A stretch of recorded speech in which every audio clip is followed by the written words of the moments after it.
Merci infiniment. Vous avez été formidable parce que je crois que vous avez aimé cette journée très intense, très riche. Je voudrais encore une fois remercier infiniment Gérard Rabinovitch, l'Institut Lévinas et bien entendu l'Alliance israélite universelle. On va se quitter en demandant au président de l'Alliance, Mark Eisenberg, qui fait tant pour l'éducation juive dans le monde, de venir s'adresser à vous et nous saluer tous avant Pâques, avant de souhaiter à tout le monde de très très bonnes fêtes et qu'on se retrouve très vite. Merci infiniment.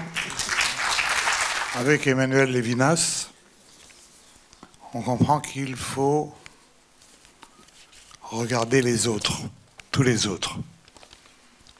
Alors je vous propose un petit exercice. On est en 2007 à Montpellier. Je vous propose de fermer les yeux une seconde pour mieux vous situer. Et, puisque nous aimons les autres, nous nous trouvons à une université catholique. Une université Renaissance catholique, où un certain nombre de philosophes catholiques discutent sur le thème « Le nationalisme est-il un péché ?» Et puis il y a un intervenant qui arrive, qui s'appelle Serge de Beketch, qui est un journaliste assez connu dans les milieux catholiques, qui intervient sur Radio Courtoisie, et qui a écrit un certain nombre de livres. Et il a choisi le sujet de son intervention. Et je me permets de le lire. Imaginez-vous, on est à Montpellier chez les catholiques. Men ist azoi wie Gott in Frankreich. Heureux comme Dieu en France.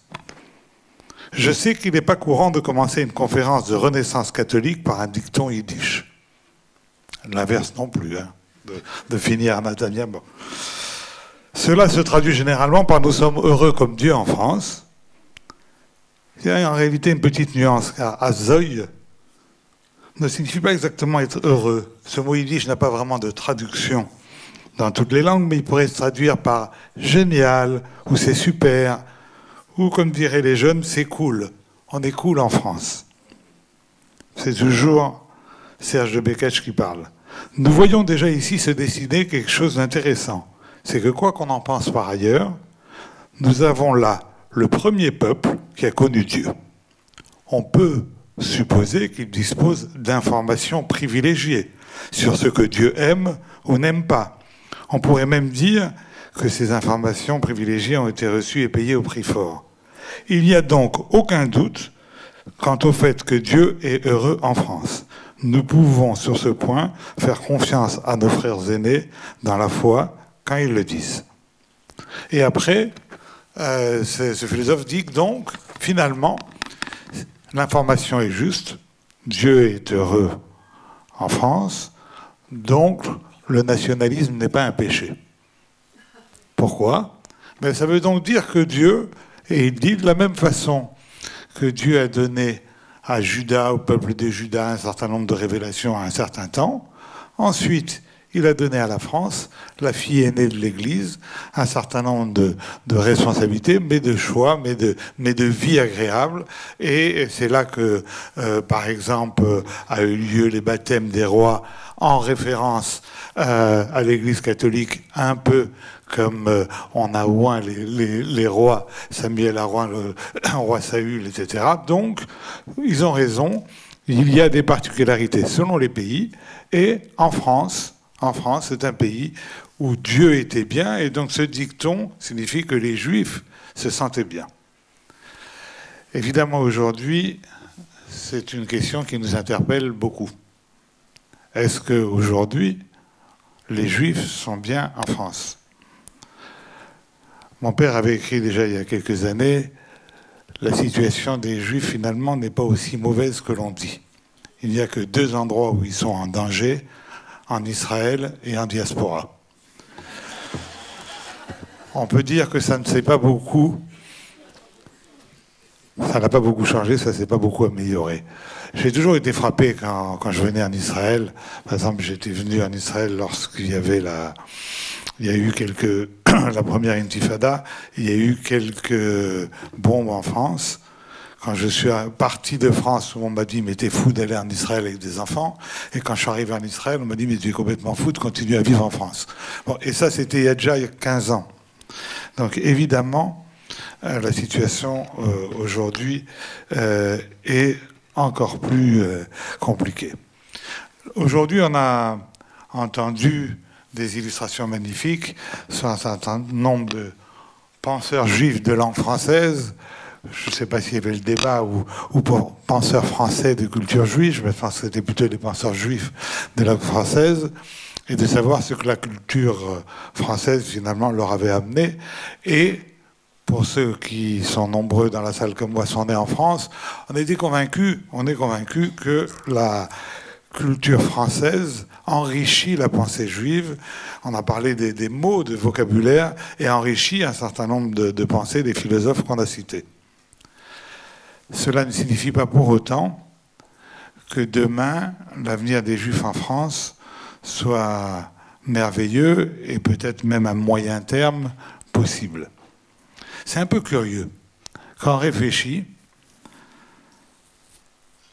après ce qui s'est passé pendant la guerre, on aurait pu attendre là un total divorce des Juifs et de la France.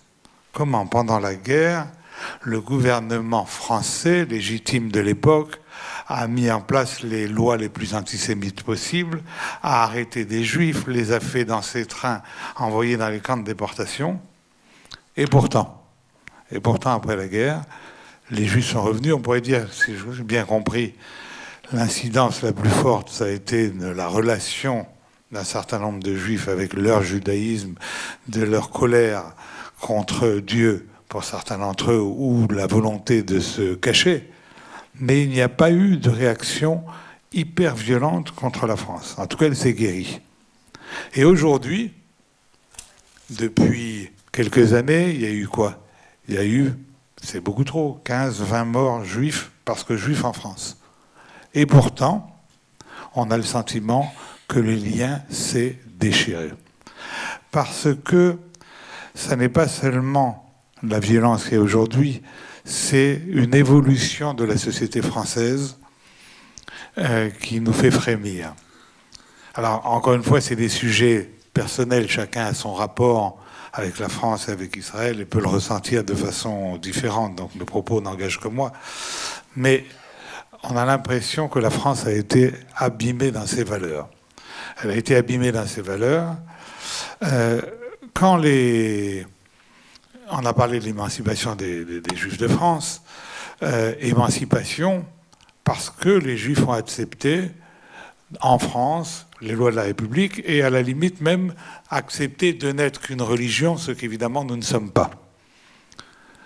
Et discussion consistoire avec Napoléon et avec les rabbins.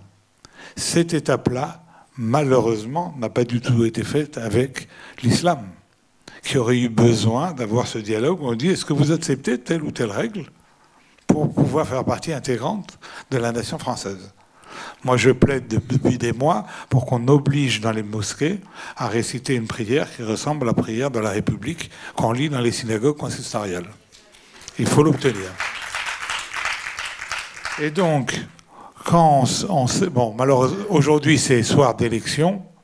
J'ai pas d'informations directes de l'Élysée, mais on sait tous que Le Pen va faire un score très important et que malheureusement, une partie, 10, 15, 20% de la communauté juive va voter pour Le Pen. Ça me semble l'exemple de l'oubli des valeurs du judaïsme, d'un mauvais enseignement du judaïsme, et ça me semble également la preuve de la crise de la société en France. Pourquoi la situation ne va pas être bonne dans les prochaines années?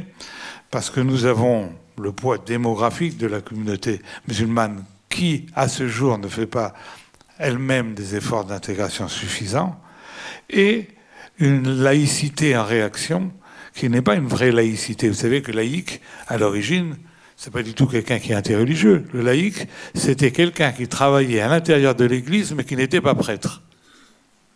Donc la laïcité devrait simplement dire, dans la sphère publique, je ne privilégie pas une religion, mais je vous donne tous les moyens de pratiquer votre culte dans la sphère privée, pour autant que ça n'empiète pas sur celle du voisin. Je vous aide.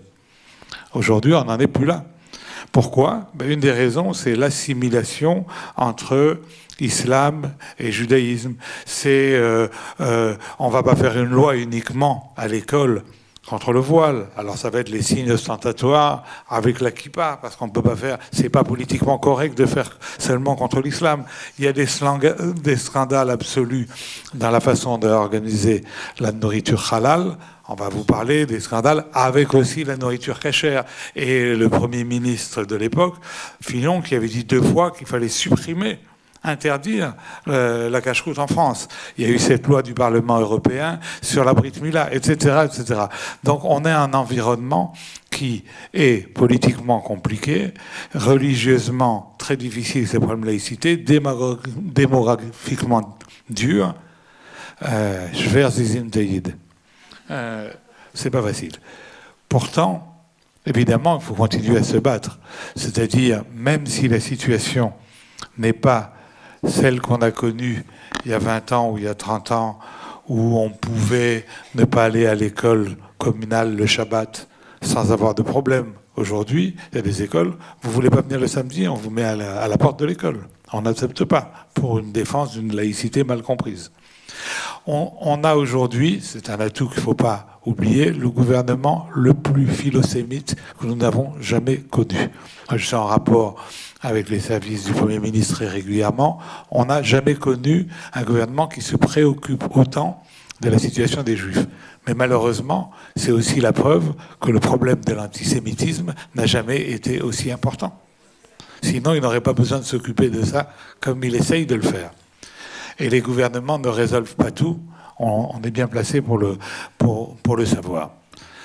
Alors, dans tout ça, quelle est la position de l'Alliance? La position de l'Alliance, c'est de dire, on a une alia qui augmente en France, bien sûr, 2000, 3000, 7000 l'année dernière, entre 11 12 000 en 2015 vraisemblablement.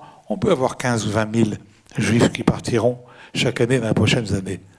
Et il en restera quand même 300, 400 ou 500 000. Donc de toute façon, nous avons l'obligation, en tant qu'institution française, de continuer à essayer d'éduquer, d'enseigner en France, parfois des utopies. Il faut peut-être exagérer, hein, Daniel, et il faut dire, oui, on doit aimer l'étranger, on doit aimer l'autre. C'est pas naturel, mais il faut essayer. Et il faut essayer et dire que c'est ça nos valeurs. Donc on doit essayer en se disant que la seule chose qui peut changer la face du monde demain, c'est l'éducation. Un des problèmes, pour moi, sur lequel il faut intervenir, par exemple, c'est les livres d'enseignement dans tous les pays arabes, et même en Israël, et même à Jérusalem-Est. Si dans des livres d'enseignement qu'ont les petits arabes, on décrit le juif comme quelqu'un d'horrible, il n'y a pas de chance que les esprits changent. La seule façon de changer, c'est l'éducation. Et il faut se battre pour ça, et on doit être utopiste. Alors, l'Alliance en France, aujourd'hui, c'est plusieurs écoles, quelques milliers d'élèves, c'est la plus grande bibliothèque juive d'Europe, c'est des colloques, c'est Emmanuel Levinas, on fait beaucoup de choses, mais l'Alliance, c'est aussi Israël. Israël à travers Kiar, Kol Israël Chaverim. Par exemple, nous participons depuis 3 ans à une nouvelle Amuta, une nouvelle organisation avec le Fonds Rachi, qui est un réseau d'écoles, plutôt dans les quartiers défavorisés du pays, où il y a déjà 24 écoles, religieuses, non religieuses. On va accueillir 2 écoles druzes, qui accueillent aujourd'hui 14 000 élèves. 14 000 élèves. Nous avons repris à Jérusalem la gestion de l'école René Cassin. Nous avons beaucoup de projets en Israël. Il y a toujours l'école des sourds et des malentendants. Et nous développons, c'est très important, le site de Mikvé. Les bureaux de Kiar se sont déplacés à Mikvé Israël, qui est un endroit tout à fait extraordinaire, dans lequel il y a 3 écoles, et dans lequel nous avons un afflux de demandes de Français, puisqu'il y a un bac israélien. On travaille également sur la possibilité de créer une énorme extension de l'école française à Jérusalem qui existe à bordure de Jérusalem, dans lequel il y a 100 élèves français. Et là aussi, il y a un bac français. On pourrait demain avoir 400 ou 500 élèves. Alors, en France, on ne doit pas trop dire qu'une institution française s'occupe d'Aliyah.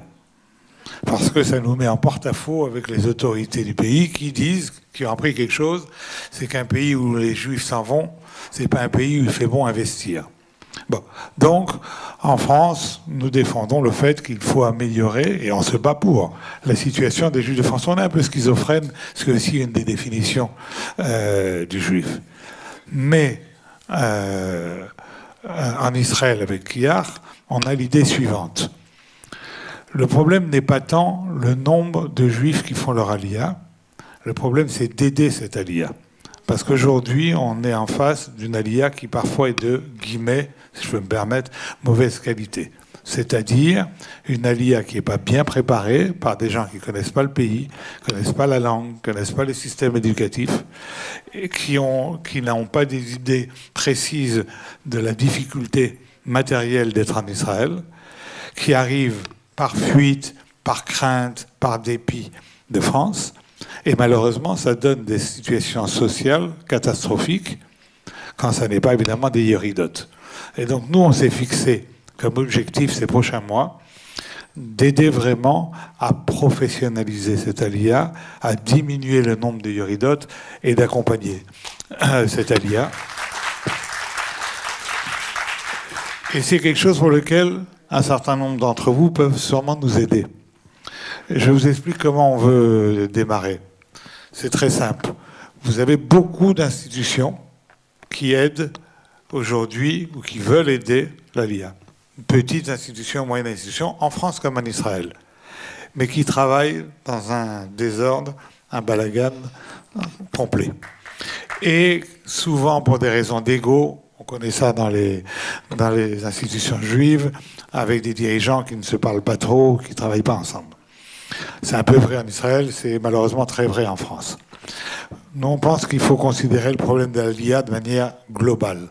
C'est-à-dire, en France, quand par exemple, dans les écoles de l'Alliance, mais pas seulement, on a décidé d'améliorer très fortement l'enseignement de l'ivrite, en considérant que c'est quelque chose d'absolument fondamental pour le lien avec nos textes, avec la tradition, et pour le lien avec Israël. Pour éviter que quand il y a des jeunes Français qui viennent en Israël en vacances, ils restent sur la place de Tel Aviv à écouter de la musique américaine sans pouvoir avoir le moins de dialogue avec leurs amis, entre guillemets, ceux qui devraient être leurs amis israéliens. Il faut développer l'ivrite. Quand on fait venir des professeurs d'Israël pour enseigner l'ivrite, c'est déjà une certaine forme de préparation à la Aliyah. Est-il normal, quand il y a aujourd'hui des levées de fonds en France pour Israël, qu'une partie de ces fonds ne soit pas allouée à l'amélioration de la situation matérielle des Olim? Évidemment non. Donc il y a beaucoup de choses à faire avec les institutions françaises, avec les institutions israéliennes. Moi j'ai décidé, au nom de Kiar, pas de l'Alliance, à mon nom personnel, de commencer quelque chose de très simple. C'est un bureau de liaison en Israël entre toutes les institutions qui, d'une façon ou d'une autre, concours à l'Aliyah et au suivi des gens de l'Aliyah. Quand je dis j'ai décidé, nous avons une réunion cette semaine. Qu'est-ce qu'on va faire? On va s'asseoir autour de la table et on va essayer de tirer profit des expériences des uns et des autres, de voir exactement quel champ chaque institution traite et comment on peut travailler ensemble. On fait plus politique, on peut dire Yachad, ensemble. C'est de donner un coup de main. Toi, tu as telle compétence que je n'ai pas. Les institutions pensent toujours tout bien faire, ça n'est pas possible. Chacun a ses spécialités. Ensuite, et d'ailleurs, donc, c'est pour ça que tu vois que Beno, l'institution que tu aides, bien sûr, on va lui demander de se joindre à nous pour voir comment on peut l'aider, comment elle peut nous aider.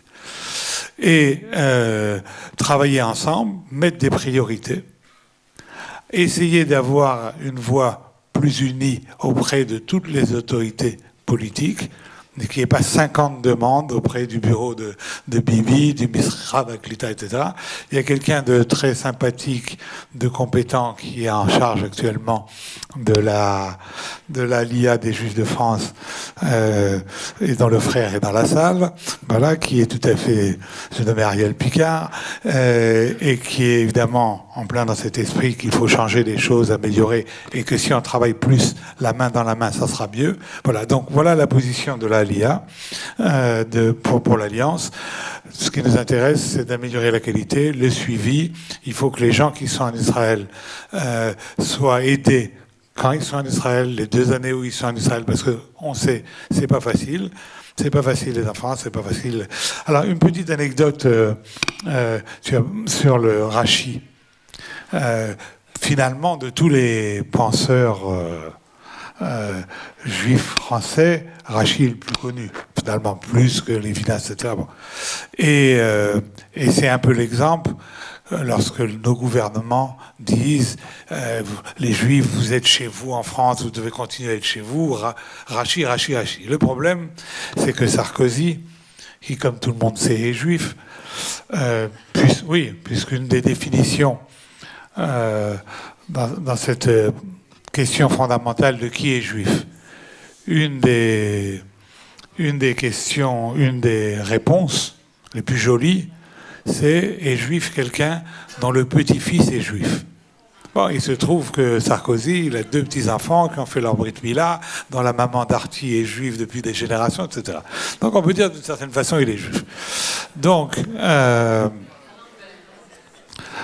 Sarkozy, au cours d'un dîner du CRIF, il avait demandé qu'est-ce qu'il peut dire sur l'implantation des Juifs en France, de quand ça remonte, quels sont les grands penseurs. Et il a cité Rachi. La seule chose, c'est qu'il l'appelait Raki toute la soirée. Donc la culture, ça ne vient pas aussi rapidement que ça. On a vu dans le film l'origine de Lévinas, et j'ai lu quelque part que dans la relation d'amour des Juifs avec la France, la Révolution, même Louis XVI, qui avait pris des mesures déjà pour les Juifs, on a vu quand même les limites de l'émancipation avec Drummond, avec l'affaire Dreyfus. En disant qu'il y avait 2 réponses à l'affaire Dreyfus.